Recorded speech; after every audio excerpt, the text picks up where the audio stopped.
That's a really good song, that. I love that song. And I was like, yes, he likes it.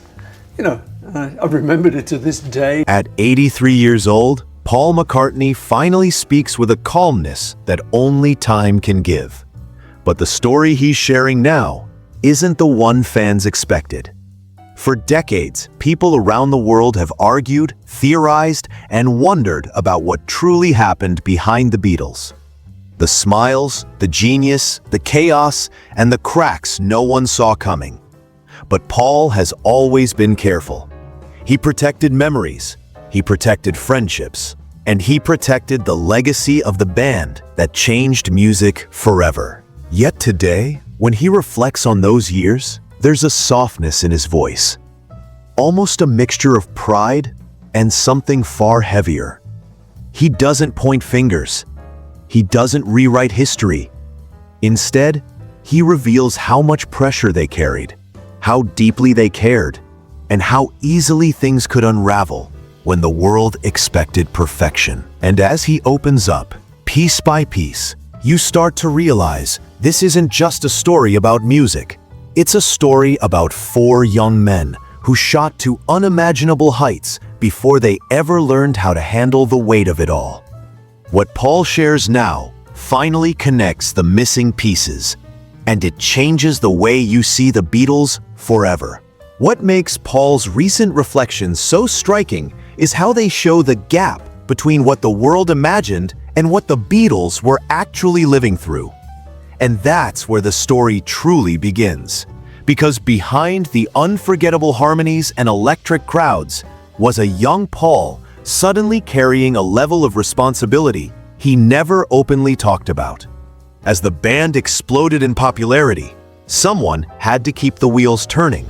And over time, that role slowly and naturally fell on Paul's shoulders. Not because he demanded it, but because the band needed structure amid the chaos. And as their fame grew, so did the invisible weight pressing down on him. Touring became a whirlwind with no room to breathe.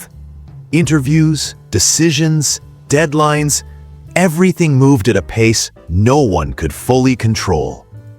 Paul later admitted that he pushed hard because he was terrified of letting everything fall apart. Even fans today say he seemed like the one quietly holding the machine together, even when the pressure was eating away at the joy he once felt. Yet that determination created a strange divide. On the outside, the Beatles looked inseparable, but inside the studio, Paul's desire to keep the momentum alive sometimes clashed with the exhaustion building in the others. Rumors from people close to the sessions suggest that Paul feared losing direction just as the band was reaching its creative peak. And as that tension quietly built, it slowly reshaped the atmosphere around them. But even then, Paul carried on, believing that pushing forward was the only way to protect what they had created.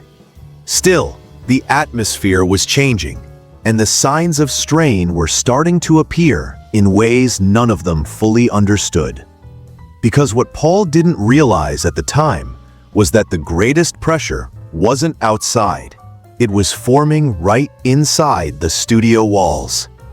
And that subtle shift brings us to the next part of Paul's story, when the music they loved began to reflect the distance they didn't want to admit. As the pressures surrounding the Beatles intensified, the atmosphere inside the studio began to shift in ways that didn't match their public smiles.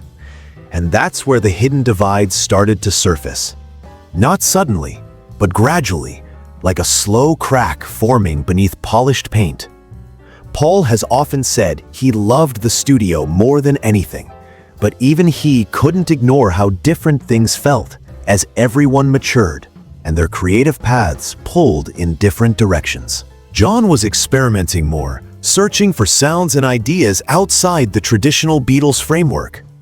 George was growing rapidly as a writer and wanted his voice heard. Ringo, as always, held things together quietly, but sensed the tension just as strongly.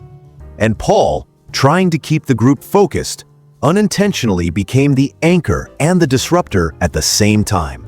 People who worked with the band have spoken about subtle moments, silent glances, disagreements over arrangements, sessions that stretched on far longer than they needed to. Some insiders say Paul's perfectionism sometimes made the process exhausting, while fans have long speculated that he felt increasingly isolated as John's attention drifted toward other parts of his life. None of these accounts are claims of blame. Rather, they reveal how four friends were evolving at different speeds. Paul himself has admitted in recent years that the studio sometimes felt like each person was working on their own island, only occasionally meeting in the middle. And when the teamwork that once felt effortless began to require effort, the emotional strain quietly deepened. The unity they were known for was still there, but something soft and fragile had formed beneath it. This growing divide didn't explode right away. Instead, it simmered, shaping the tone of their days and the energy of their music. And eventually, one particular period pushed that quiet tension into something none of them could ignore, leading to a day that marked a turning point they didn't fully understand in the moment. By the time this pivotal period arrived, the unspoken tension had grown too heavy to hide behind creativity. And that brings us to the moment many insiders still talk about, because this wasn't one dramatic fight, but rather a sequence of days where the atmosphere grew so thick that walking away became easier than talking through it. Reports from people who witnessed these sessions describe moments when disagreements were met not with discussion, but with silence and exit doors closing behind frustrated footsteps. To Paul, these walkouts felt like signals that something was slipping beyond his ability to fix.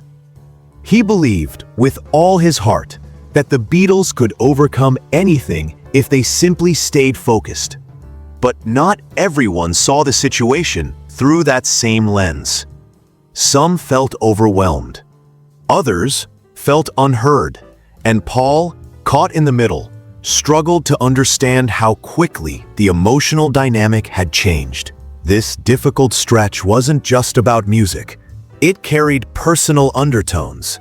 There were misunderstandings, misread intentions, and the sense that everyone wanted the same thing but didn't agree on how to reach it. Fan theories suggest Paul felt he was fighting to preserve what remained, while others suspected he was tightening his grip too much. Again, not confirmed facts, just the reflections of decades of observers trying to piece together what happened inside a room few truly knew. But what Paul has confirmed is how deeply he cared. He admitted in later interviews that he pushed too hard at times because he believed the band needed direction. And when he realized his efforts were being mistaken for control rather than concern, the emotional toll hit him harder than fans ever realized. Still, the real storm wasn't emotional or artistic. It was waiting outside, in the world of business and financial decisions. Because once those pressures crept in, the tension didn't just grow. It transformed into something far more complicated. And that's where everything truly began to unravel. What came next wasn't about music at all. It was about trust, money, and the fear of losing control of the Beatles' legacy. And this is where Paul's recent reflections shed the most surprising light. When the conversation shifted from songs to contracts, everything became more fragile.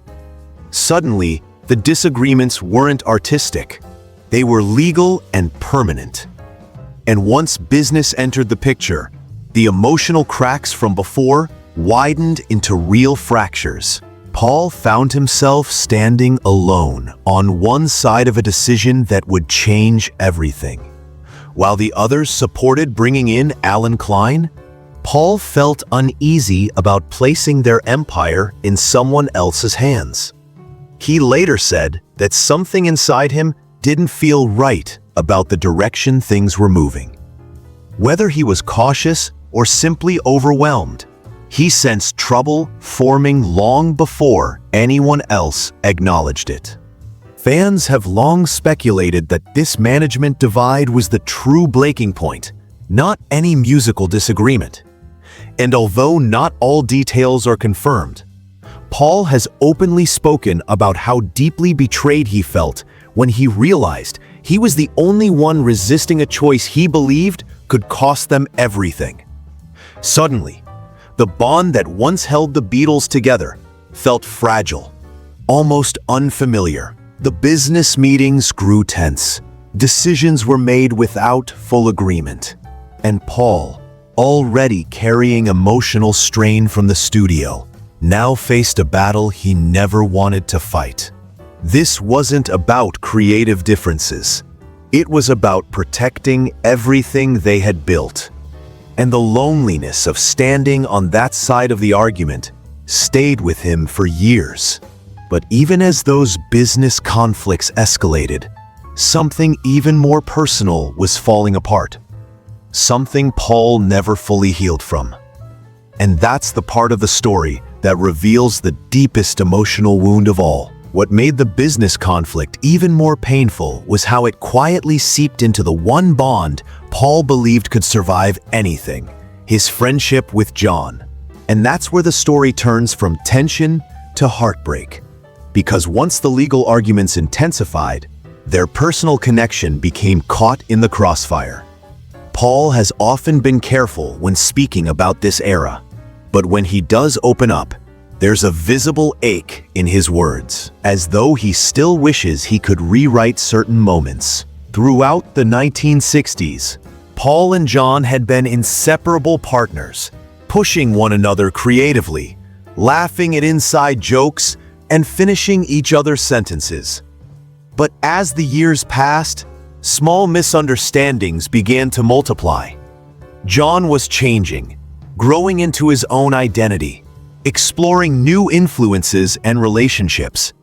And Paul, feeling the pressure to keep the band thriving, sometimes interpreted John's distance as rejection rather than evolution. Some stories from the time suggest that they spoke less, and when they did, it often revolved around frustration, decision-making, or the future of the band. Rumors, again, purely speculative, say Paul felt abandoned at moments when he needed support, while John may have felt smothered by the seriousness of the choices ahead. Both perspectives were shaped by fear, not malice. Paul would later tearfully admit that he wished they could have communicated better during those final years. He said there were things he wanted to say but never did, thinking they would eventually work everything out. But life moved faster than either expected. The end of the Beatles came before their friendship had the chance to fully mend. What makes Paul's reflections so powerful today is that he doesn't speak with anger, he speaks with longing. He talks about missing the version of John that joked with him at 3 a.m., the friend who understood him better than anyone else. And when he remembers those lost years, it becomes clear that fame didn't just strain a band, it strained a brotherhood. But as emotional as that loss was, Paul still had another truth to share. One he kept quiet for decades, until finally addressing it in his later years. When Paul began reflecting publicly about the end of the Beatles in his later years, what surprised fans most wasn't anger or blame, it was honesty. And that honesty opened doors to a deeper understanding of what truly unfolded behind the scenes. He admitted, with remarkable vulnerability, that he didn't always handle the pressure well. He pushed hard. He made bold decisions. He tried to fix what he feared was falling apart. And looking back, he realized that some of those actions came from emotional desperation, not pure confidence. In various interviews, Paul shared small but meaningful confessions. He spoke about moments he wished he had approached with more patience, conversations he should have had sooner, and misunderstandings he now sees more clearly from a distance. Fans noticed this shift and began discussing whether Paul was finally giving himself permission to let go of decades of guilt. Speculation online suggests that there were truths Paul carried quietly, feelings he never revealed publicly because he didn't want to overshadow the band's legacy. These aren't confirmed claims, but fans believe that Paul's reflections hint at deeper regrets, the friendships strained, the choices made under stress, and the emotional cost of trying to keep the Beatles alive when everything around them was cracking. He spoke about the loneliness he felt during those years, describing how, despite being surrounded by the world's attention, he sometimes felt like the only one trying to hold their unity together. And he admitted that, in hindsight, he underestimated how much John, George, and Ringo were battling their own internal struggles. What makes this revelation so moving is that Paul doesn't present himself as a victim or a hero. He presents himself as a human being, a young man overwhelmed by a situation far bigger than he could comprehend at the time. And as he shared these reflections, he finally revealed something even deeper, something that reframes the entire story of why the Beatles couldn't stay together. When Paul finally began connecting the pieces of the Beatles' journey, the truth emerged not as a dramatic secret, but as a simple, painful realization. It wasn't one argument, one clash, or one moment that broke them apart. It was the weight of being young, overwhelmed, and trapped inside a world that grew bigger than any of them ever imagined. And that understanding shines through every word Paul now shares. He explained that the Beatles didn't separate because they stopped caring. They separated because they grew into different people faster than they could adjust. John's interests were widening into new artistic and personal spaces. George's songwriting was blossoming, yet not receiving the room it deserved. Ringo, loyal and steady, was tired of being caught in the middle. And Paul, trying desperately to keep the group moving forward, inadvertently pulled too hard at a rope that was already fraying. Fans have long debated the real reason behind the breakup, but Paul's reflections offer the most grounded explanation. They were simply too young to navigate something so enormous with the maturity it required. Fame magnified disagreements, pressure intensified emotions, and the absence of proper communication turned small misunderstandings into long-lasting distance. Paul now says he sees the Beatles not as a band that fell apart, but as four individuals who survived an experience that could have destroyed them completely. He believes their bond didn't end, it transformed. They went from bandmates to separate artists, carrying pieces of each other into every stage of their lives. And that brings us to Paul's final reflection, a message that only someone who has lived 83 years can express with such clarity and peace. As Paul looks back now, he doesn't speak with regret as much as gratitude. He understands that the Beatles were a miracle, an extraordinary convergence of talent, timing, and energy that the world may never see again. But he also understands the heavy cost of that miracle. He recognizes the friendships strained by pressure, the conversations that never happened, and the moments lost to time. And yet, he sees it all with warmth, not bitterness. He reflects on John with affection, on George with admiration, and on Ringo with brotherly loyalty that has lasted a lifetime. He cherishes what they built together, knowing that every triumph and every conflict shaped the legacy billions cherish today. What he reveals now isn't a scandal or a hidden betrayal. It's the truth that only age can illuminate. The Beatles were human. They made mistakes. They misunderstood each other. They struggled privately while the world celebrated them publicly. And through it all, They created something unforgettable. Paul's final message is simple. The story of the Beatles isn't about how they ended. It's about everything they gave the world while they were together. And at 83, he finally speaks with a sense of peace, reminding us that even the greatest legends are built on the most human of experiences.